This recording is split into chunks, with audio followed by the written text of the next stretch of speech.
So what was your worst deal? Crazy story. Just give us a crazy story. So, oh my gosh, my worst deal that closed, or like it was such a almost a deal and it didn't close because of something crazy. Entertain us. Okay, Yeah, crazy crazy story. story. So I do land too, right? So I had this juicy, amazing land deal in Florida, and it was a $60,000 assignment. So I'm hype. I'm like, this deal took 45 days to even get earnest money because we were actually selling it to KB Homes. So another huge thing, like I'm selling a house to a land to KB Homes. This is crazy. They're doing these environmental studies. I'm learning all of this stuff about development that I didn't know. So I'm pumped. There's like a species of turtle that's going extinct. So they had to do some tests and make Oh, some plans to divide the land. So this is getting good. I'm like, oh my God, we're literally 10 days from close. And this goes to having the right title company. The title company never got the seller's ID up front when we opened the deal in like November. Now we're in like February. It's been months that I'm counting the Oh, $60,000 in the bank wow. account. wow.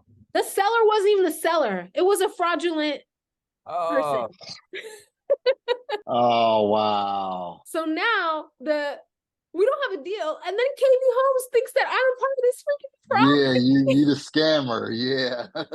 So it was like, oh my God, I'm so sorry. We had no idea. And it's on the title company, right? Because I don't get seller's IDs ever. I've never got a seller's ID myself. It's always a No. title company. And it was their title company. So that was my kind of out, like, hey, this was your title company. They were supposed to get the ID. Like, this has never happened. And I'm really sorry. And I hope we can do deals. But they told me like they're pausing buying for a little while. I think they were just trying to be like F you in a way to me. And now I have a DR Horton Connect though. So awesome. Good idea. Yeah. So okay, I want to know. So how are you approaching builders? Is that something you're commonly doing or? So not commonly, but when we find a land deal in an area that's being developed, so it's so crazy how simple it is because you wouldn't think it was this simple, but you find their like usually they have an office there. I was living in Florida for a while, but even if they don't have like an office that you can walk into, you can call and you can ask for their acquisition department. And there's some companies like National Land Realty that buy a lot of land that are a lot easier to access. DR Horton and KB Homes, they might throw you in like a runaround, like,